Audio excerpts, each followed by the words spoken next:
If you've been at one of our churches or attended one of our churches for any length of time, you are familiar with these two phrases. Circles are better than rows, and life is better connected. Hopefully you've bumped into these. But even if you've never heard those before in one of our church contexts, you already knew this. You knew this beginning in middle school, and then you felt this in high school. You remember in high school, you're sitting in class in rows, and then the bell rings, and you go looking for your circle, right? You go looking for your people. That's just what we do because, we just know intuitively that life is better connected. This is what we gravitate toward. We gravitate toward relational connectedness. We actually gravitate toward acceptance and finding our people. We're relational creatures. And so you may know this, you may not, but from day one, we started this organization about 28 years ago. From day one, we have always measured our success by how well we connect children, students, and adults in circles or in groups. That's how we measure our success, not rows. And of course, we love rows, but we really do think circles are better than rows. And we call these, when it comes to adults, we call these community groups, not community like neighborhood groups, but community in terms of experiencing authentic community. We call it the ABCs of community. Accountability, that somebody is there to hold you accountable to what you need to do. Belonging, if you don't show up, you're actually missed. And care, if you need something, someone's there to provide what you need. Accountability, belonging, and care. And we just feel like this is what makes life great, and we want to facilitate this kind of authentic community. In fact, up until last year, the only numeric goal that our churches had ever set, the only numeric goal up until last year, was to connect 100,000 children, students, and adults in community or in groups all at one time. And I don't mean 100,000 people like over the course of time. I mean, at one point, at one time, there would be 100,000 people connected, and we got to just past about 85,000 people in our network of churches, and then COVID came along and we kind of had a setback, but we are still committed to that. That's how important this is to our organization. Now, again, if you've been around, you know that we launch small groups for adults twice a year in September and then in January. And so our group launch for this fall is gonna happen in a few weeks, and I'm gonna give you an opportunity to sign up, not for a group, but to sign up for a reminder to sign up for a group in a little bit. But for a few minutes, because we do this, we talk about this all the time, I wanna spend a few minutes just answering this question. Why? Why do we do this? I mean, Sandra and I, she's here today on the front row. We have been in community group for longer than the church has even been around. This is one of those practice what I preach things that I have practiced consistently. But why? Why is this a big deal? We don't need new friends, but I will tell you, we have met some of our dearest friends in community group. But at this season in our life, we don't need new friends. We don't need something else to do. So why do we do this? And more importantly, and more to the point of today, why do we do this corporately, right? I mean, this is not profitable for the church. In fact, it's expensive. I mean, we don't take up an offering in small group, right? It's expensive. We have to hire additional staff in order to facilitate what we do with children and additional staff as it relates to what we do with adults when it comes to community groups. And in fact, compared to other large churches, we spend way more money on staff for adult groups than any other church we know. But why? Why would we do this? It decentralizes us. I mean, you get people in homes talking about who knows what, so it's a little bit risky at times. But here's why this is a big deal, and here's why we come back to it year after year after year. It's important to us. It's important to us because we're convinced, personally, it is essential for you, and it's essential for me, and this is essential for your children. And I say that because of something that Jesus said over and over and over and over that we're gonna look at today. In fact, what Jesus said in this regard really was the great differentiator. It's what differentiated him from not only the religious leaders of his time, but really kind of differentiated him from religion in general. And perhaps, and I don't know because I don't know your story, perhaps one of the reasons that church was never really a big deal for you or never made much of a difference for you, or maybe one of the reasons that church was never a big deal for your father in particular and didn't really make a difference for him, maybe, just maybe, you or he or they just attended. You just attended a church and you never were actually challenged to follow your Savior. You attended church, but you were never taught and held accountable to follow Jesus, to follow the teaching of Jesus. And group or community is where we are challenged at a personal level to follow, or more specifically, as we're gonna see, to follow through. Because it's in a circle that the teaching of Jesus begins or has the potential to intersect with our daily lives, with what's really going on in our lives, as opposed to the things that maybe I talk about in general. It's where the teaching of Jesus intersects our lives. And honestly, it's the stuff that religion kind of skims over or skips altogether. In fact, and we've talked a little bit about this, and you know this. I think it's pretty intuitive. You know, you're smart. You've been around for a while. Religion, both ancient and modern, not just modern religion, ancient and modern, strives to keep things, it's my way of saying it, in-house and vertical. I mean, the church historically has tried to, let's keep it all in the box, because, if it's in the box, we have a little bit more control. And let's keep it vertical. Let's just keep it between you and God. Let's come up with some routine that makes you feel good about you and God. And as long as you feel good about you and God, and as long as you're coming to the church box in order to feel good about you and God, well, then that's enough. That was ancient religion. All religions, pagan and the religious system that Jesus stepped into in the first century in Jerusalem. But Jesus came to challenge that. Not only did he come to challenge it, he came to reverse it. And here's what that sounded like. His most famous message, we call it the Sermon on the Mount. He preached this many times. I have a feeling the apostles could quote it. Many of us can quote it because we've read parts of it so often, and so many parts of the Sermon on the Mount are popular. They've been kind of extracted. Phrases have been extracted, and you know some of this. But this message was so revolutionary because it stood religion on its head. It flipped it over, and he was introducing a completely different way, not of believing. He was introducing a different way of living, a way of living that is not intuitive, and a way of living that in some ways is so contrary to our nature and contrary to how we're wired that if somebody doesn't come along and help us and prod us and encourage us and hold us accountable, we're just not gonna do it. So I'm gonna kind of hop, skip, and jump through some of these things he said, and I wanna give you just heads up, okay? Some of this is disturbing. Some of this does not fit your Christian theology, and don't email me. I'm just quoting Jesus, okay? And here's the thing. If it's a little upsetting to you, that's kind of his point. It's like, wake up. This is something I want you to do. This is how important this is to me, and something new has come. Here's how he starts off. He's the master communicator. So he leans in with something that would kind of allow them to breathe a sigh of relief, and then he just drops a bomb on them. Here's how he starts. Do not think that I have come to abolish, that is to do away with, the law or the prophets. Now, this isn't familiar phraseology for us. The law and the prophets was essentially their Hebrew Bible. They didn't really have a Bible because it was all scrolls. Nobody carried a Bible around. But this represented their sacred ancient text. The law and the prophets, or sometimes it was referred to as the law and the prophets and the Psalms. He says, now look, I know I've been saying some unusual things. Don't think that I've come to abolish the law and the prophets. They were starting to wonder again because his teaching was so different. He says, but you're not wrong in sensing that something is astir, that something is off. And then he drops this bomb. I have not come to abolish them, but I have come to fulfill them. And this is like, wait, what does that even mean? And this is what he meant. I have come to bring everything you have been taught to completion, to a designed and designated and preordained end. The time was up. The time had run out. That the law was a placeholder until the king arrived.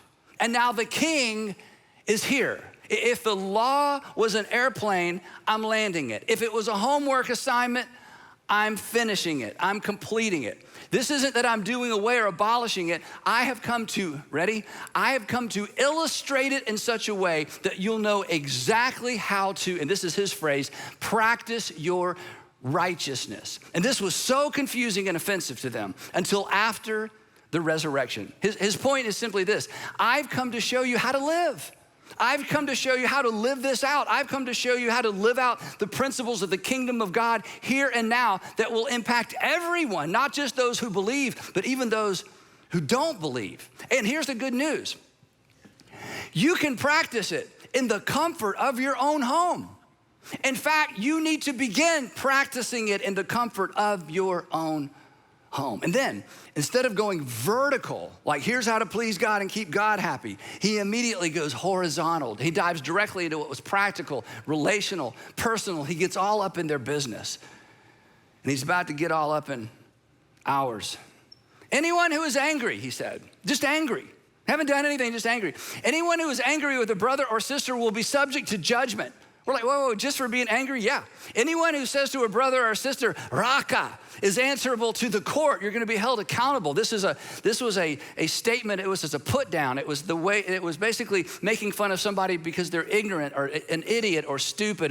That's what, when you call someone stupid or a dumb blank person. He's like, he says, you're going to be held accountable. And they're like, wait a minute. Nobody's ever told us this before. And then, are you ready for this? And anyone who says you fool will be in danger of the fire of hell. And they're like, wait. Now, first century Jewish hell was different than the way we view hell. Okay, that's another sermon for another day. But it was still terrifying. And they had been taught, you go to hell or Gehenna if you displease God. And that's your sister-in-law. Like, what? This was uncomfortably new. He said, you've heard it said, and we've talked about this before. He said, you've heard it said that you can be right with God and out of sorts with your brother or your sister or your wife or your father or your mother or your neighbor. But I say to you, that's not the case. If you pull up in the parking lot and you realize that there's a relational conflict, an unresolved relational conflict with somebody in the car, you just sit in the parking lot until you figure that out and work that out before you come to church in order to praise and worship and try to be pleasing to your Heavenly Father. If you pull up at church and realize there's someone you haven't forgiven, you need to forgive them. If you pull up at church and you realize there's somebody to whom I need to make restitution, then you just leave and go make restitution. The way he said it to that group, he says, if you get to the temple and it took you hours to get here and you've got your pigeon or you've got your grain offering, or if you're wealthier, you actually have a goat or a lamb, and you've stood in that hot sun waiting in line for your time to make your sacrifice, and you realize you have conflict with someone, you just leave your gift there. They just moan. Nobody was going to do this. You just leave your gift there and first, go and be reconciled to them. And they're like, wait a minute. You're telling us it's more important to reconcile to other people than to reconcile with God and then come offer your gift? They're thinking, wait a minute, that is the complete opposite of how we were told it works. To which Jesus is saying, well, that was then. This is now. The King has arrived. You've heard it said, you shall not commit adultery. They're like, yeah. So it's okay to commit it? Wait, what? And he's like, no, it's not okay to commit adultery. Your Heavenly Father doesn't only want you to be faithful to your husband or wife physically. Your Heavenly Father wants you to be faithful to your husband or wife with your mind and with your thought and with your heart and with your eyes. And they're like, this is so extreme. And Jesus is like, it's more extreme than you think. Speaking of your eyes, if your right eye offends you, causes you to stumble, gouge it out with a spoon. Okay, I added the spoon part. That's not in there, but I don't know what you use to gouge out an eye, but then here's what he actually said. If your right eye causes you to stumble, gouge it out with whatever you can find and throw your eye away. It is better for you to lose one part of your physical body than for your whole body, here it is again, to be thrown into hell. They're like, what are you talking about? I mean, God cares what we think about. God cares what we look at. God cares what our minds are filled with. He's like, yes, because your unmonitored thoughts can lead to harmful behavior. Your unmonitored thoughts is where the harm that comes to other people comes from. In fact, at another time he was teaching, he said, every single evil thing that has come from anybody began on the inside. So of course, your Heavenly Father wants you to monitor what you think about, what you dwell on, and what you look at. And then he just eliminates all the excuses men were using in that day and age to divorce and abandon their wives. He just eliminates all those excuses. And the women are like, well, finally, somebody is standing up for the girls. I mean, this is why I say all the time, and I know this is probably offensive to somebody, but every woman in the world should be a follower of Jesus and at least celebrate Jesus. Jesus did more for women earlier than anyone who has ever lived. He raised their dignity and he raised their status constantly. And the men were like, wait a minute, women, and Jesus says, yes, it's a new day. It's a new kingdom. It's a new world order. I am successfully landing the plane of the old and I'm introducing something new. I'm not abolishing it. I'm fulfilling it. I am a walking, talking, living fulfillment of what God wants for the world. You wanna know what God wants for people in the world? Jesus would say, look at me, emulate me, follow me. And when you mess up, you confess, you make restitution, you ask for forgiveness. He says, if anyone insults you, you don't insult them back. If someone insults you, you don't insult them back. Not only do you not insult them back, you don't insult them behind their back. No more eye for an eye. If somebody asks you to do something, if they want you to do one thing, you do two things. If they want two things, you do three things. You surprise them with your availability, your compassion, and your service. You've heard it said, we all know this one, we can memorize it. We've memorized this one accidentally. You didn't memorize it on purpose. You've just heard it so many times, you memorized it. You've heard it said, love your friends and hate your enemies. I mean, Jesus is like, everybody does that. But I tell you, I love that phrase, but I tell you, in other words, the king has come. The new authority has come. Moses was your guy, now I'm your guy. But I tell you, love your enemies and pray for those who persecute you. To which we say, we pray about the people who persecute us. We don't pray for them. And Jesus said, but now you're gonna pray for them because I'm calling you to a different standard, a different way to practice your righteousness, to live out this new kingdom ethic. To which they're thinking what some of us are thinking. Wait, that's just too much. Can't we just love God and be done with it? And Jesus would say, this is how you love God, by loving the people that your heavenly Father loves. And he loves your enemy. And he loves those who persecute you. And I want you to love them too. And before you push back, wait till the end of my own story. Because some of them will be there that day. Again, we can't imagine this. Some of them would be there that day when Jesus, hanging from a cross, looks down at the people who crucified him and whispers, Father, forgive them. Forgive the ones who put me here. This was so different. This is stuff, come on, we don't do or don't do well or don't do consistently. But imagine if that changed. The worst day, maybe, not the worst day, but one of the worst days of Peter's life, you know, Peter, the apostle of Jesus, famous one, probably the worst day, one of the worst days of his life is when Jesus invited Matthew to become part of their small group.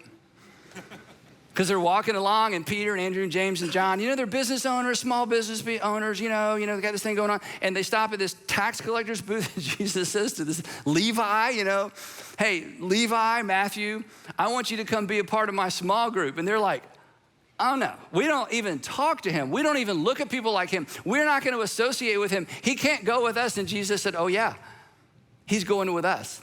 And Jesus invites him. This was because it's like Matthew was like the IRS and Peter was like a business owner. And it's like, no, we don't mix. And Jesus smiles and goes, no, this is why I came. To reconcile you to God and to reconcile you to each other and to reconcile you to each other as an expression of your reconciliation to God the Father who loves the people who persecute you and love the people that you perceive as an enemy. Forgive regardless, he would say. Forgive regardless. And they're like, regardless? I mean, Jesus is that important? And Jesus is like, yeah, it's important. Here's how important it is, okay? This is theologically disturbing. This is Jesus. Here's how important it is. He says, for If you forgive other people when they sin against you, your heavenly Father will also forgive you. But if you do not forgive others their sins, your heavenly Father isn't going to forgive you of your sins. Well, here's what they thought. I know what you're thinking. You're thinking what I'm thinking. Here's what they thought. But what do you mean it won't forgive us? We're the children of God. We're Israel. We're related to Abraham. We are Abraham's offspring. What do you mean God won't forgive us? And Jesus said, I just explained it to you. Why? If you won't forgive others, God won't forgive you. And one of the reasons God won't forgive you for not forgiving others is refusing to forgive others is a sin. And refusing to forgive others is committing a sin that God would then have to forgive, and round and round and round it goes. And Jesus is saying, I just want you to be like me. I want you to forgive regardless. Then he says, don't hoard your wealth. Don't assume that it's all yours to consume. Don't assume that everything that comes your way is yours. And they're like, well, is this how we please God? I mean, if this is how we please God, that's so strange because you've barely even mentioned God. This is all about us and the people around us. Jesus is like, exactly. And then, this might be new for you. Then Jesus, this is so brilliant. He puts a new twist on something that many of them had heard their entire lives. Before Jesus came along, this is what many of them had been taught. And this is going to remind you of something Jesus said, but what made this so amazing is what you didn't know that Jesus didn't say that they'd heard most of their lives. They'd heard this: don't do to another what you don't want done to you. Don't do to another what you don't want done to you. In other words, don't bother them if you don't want them to bother you. It's pretty much what parents tell their kids about yellow jackets, right? And wasps, right? Don't bother them and they won't bother you. But this requires no compassion. This requires no love. In fact, this doesn't require anything of anybody except just mind your own business. And Jesus leverages the rhetoric of this statement. And he says, in my kingdom, in my world, if you're gonna follow me, here's what this looks like. In everything, every circumstance, every relationship, at home, at work, at school, at the mall, on the street, in everything, do to others. I want you, as my followers, to take the initiative. I want you to look for opportunities. I don't want you to turn and not look. I don't want you to pretend you didn't see. I want you to do to others what you would have them do, or how you would have them respond to you if you were in their same circumstances. And then this is so brilliant. For this one idea sums up the law and the prophets that I have come to fulfill. Don't just be entertained by my little parable of the Good Samaritan. I want you to be the Samaritan. And I'm serious. How serious? He would say, this serious. Everyone. Now, this is one of those we know. In fact, some of you grew up singing a song about this one. Everyone who hears these words of mine and puts them into practice is like a wise man who built his house on the rock. Everyone who listens and does something with what they've heard, their life is like a life, or it's going to be built on a rock. It's going to take longer, a lot more effort. People won't understand, but it's a life that will last. And everyone who hears these words of mine and doesn't put them into practice is like somebody who just built their house on sand. But yeah, I was in church every week and I went to mass no. Everyone who hears these words of mine and does not put them into practice is like someone who builds their house, their life, on sand.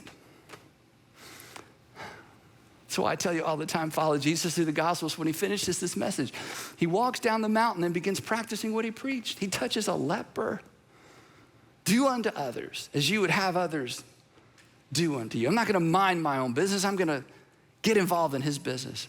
And then he does a favor for a Roman centurion. And Peter just rolls his eyes like, what have we gotten ourselves involved in?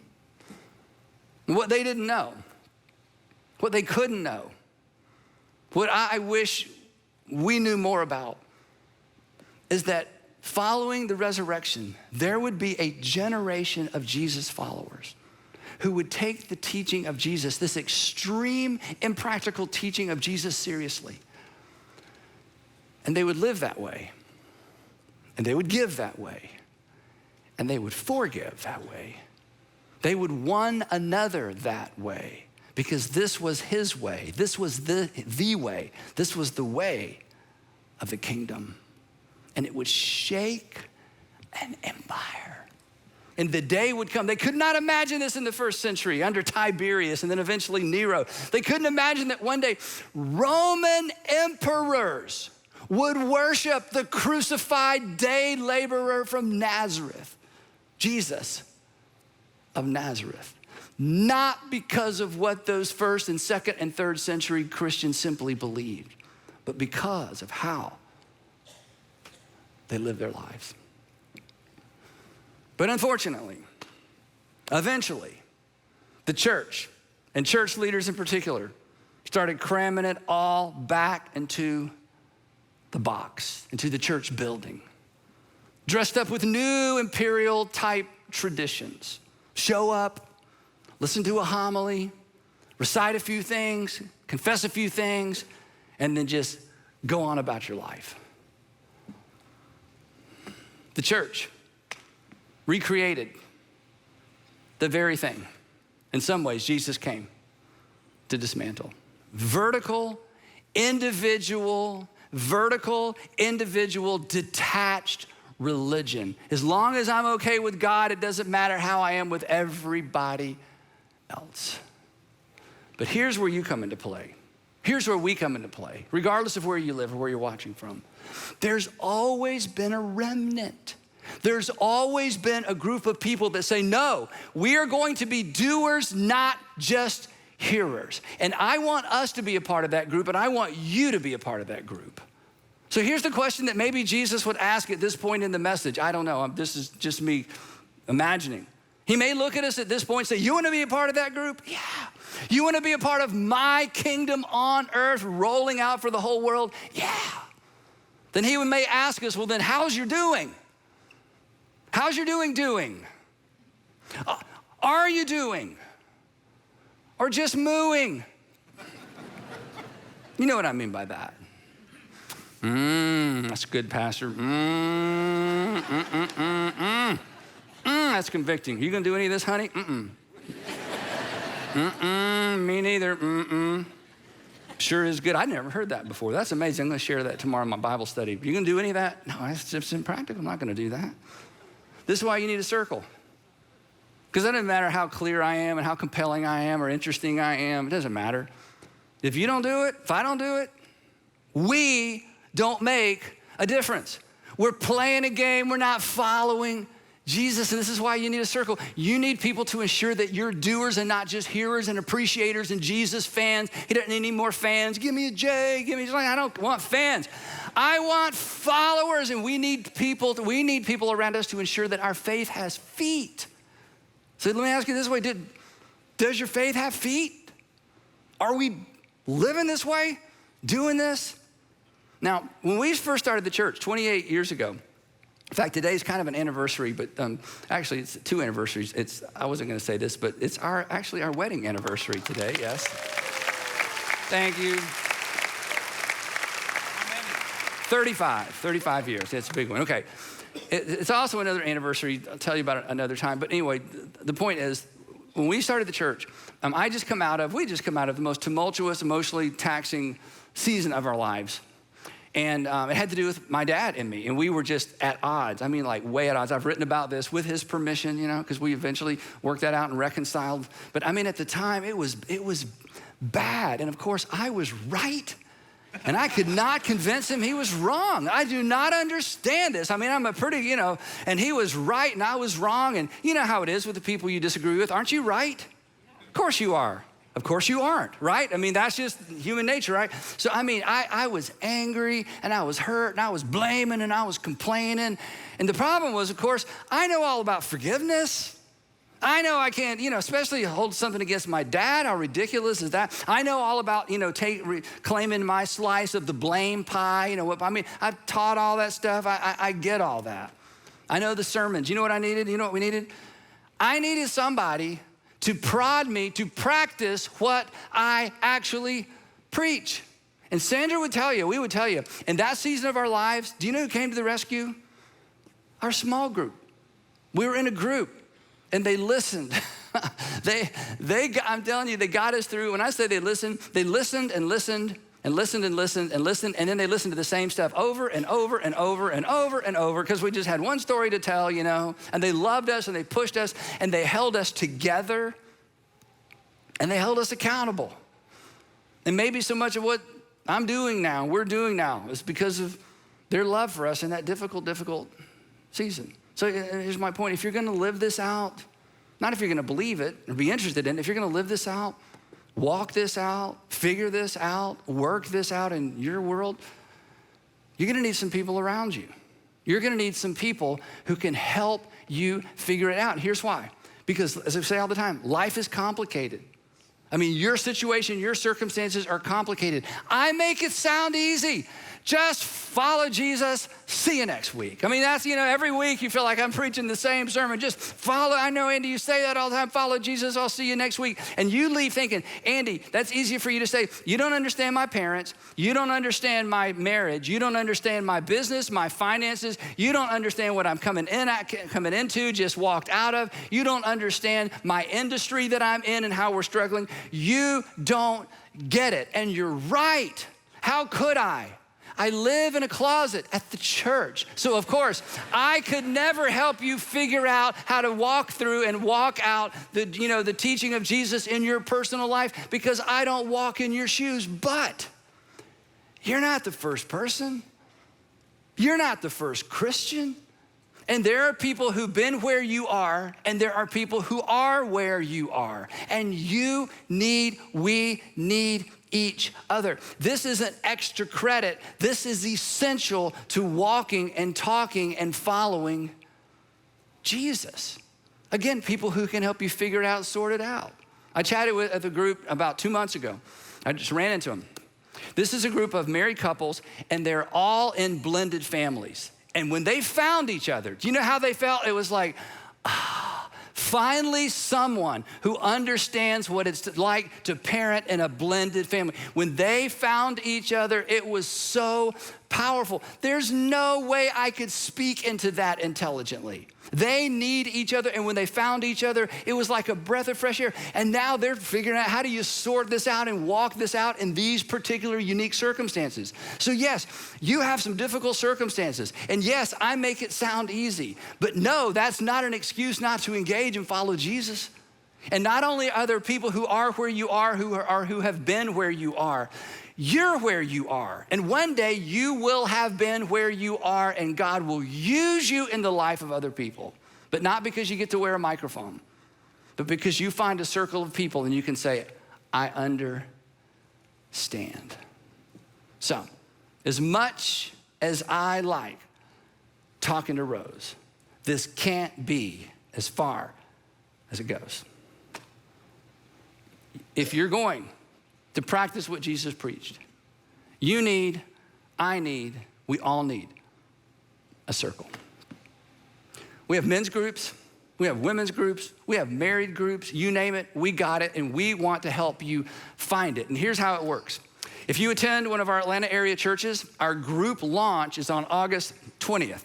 Group launch is when we launch the website where you can sign up for a group. And on group launch day, August 20th, you can pick a location, a night of the week, and the type of group that you want to be in. But we want to remind you, so on August 20th, when you wake up, you can go online and pick your group. It's not exactly like a Taylor Swift concert ticket, thing, but it gets pretty busy because we have so many people, and we want you to be the first to know. So here's what I need you to do. Regardless, whatever campus you're at, we're gonna put a text-to-text information up on the bottom of the screen. We have one here at North Point. Regardless of whatever campus you're at, you can look. It's different for each campus. And we want you today, in fact, you can get your phones out and do it right now and ignore everything I say for the next 5 minutes. We want you to text, and you're not signing up to be in a group. You're simply saying, on August the 20th, send me a link to the website so I can go ahead and choose my group and get signed up for where I want to meet, what kind of group I want to be in, and what night of the week I want to be in that group. And this is another reason why, as I mentioned earlier, and you've heard at your campus, why we need some new people to step up and lead groups, because we want everybody to participate in the circle. The other way to sign up, maybe if you're watching online, this would be easier. If you'll simply go to lifeisbetterconnected.com, lifeisbetterconnected.com, you'll see a list of all of our churches, and you just pick the church, and then you'll be able to give us some information, and we will text you on August 20th to let you know that the registration site is open for you to register. If you are like us and your small group took the summer off or part of the summer off, now's the time to call and get the group reconfigured. And what I need you to do this week, you need to pick a date. It may be after Labor Day, it may be in the next couple of weeks, but go ahead and choose the date that your group's gonna get back together. Otherwise, you're gonna get busy, the fall's gonna get by you, it's gonna be October, and it's like, oh my goodness, we never got back together. So go ahead, be intentional, get your group back together, because at the end of the day, let's not be hearers, let's be doers. In order to be a doer, we need somebody to help us do and help us figure out how to do at home, at work, and in the world. Doers know that a circle is more helpful than a row. Next Sunday, I'm gonna launch a new 4-part series entitled Icon. Super excited about that. Next week also at most of our campuses is a Kid Stuff Sunday. So next weekend is the perfect time to invite someone to come sit with you. I hope you'll take advantage of that opportunity, and I hope you will sign up so that we can notify you when group launch happens on August the 20th. I'd love to pray for us, and then we'll be dismissed. Father, thank you for preserving these ancient, powerful words. That is the kind of person we really want to be, and we fall short every single day. And yet we get back up and we want to get it right. So Father, please move us towards circles. Please move us out of our comfort zone. Please move us just beyond our busyness to realize how important this is, and give us the courage to take that step. And Father, I want to pray for our men in the room, our single men, our married men. Father, it's so easy for us to decide we don't need this and we don't want this and we're too busy for this. I totally get that. Would you just move in our hearts so that we would step up and represent for our children and our sons and our daughters, how important it is to be in a circle where we're known, where we have actual accountability, a sense of belonging, somebody to care for us when we stumble, because we all stumble. So just have your way in our lives and raise up a generation of Christians who do what you've called us to do, so that it'll make a difference in our nation and ultimately in the world. And it's in Jesus' name we ask these things. Amen.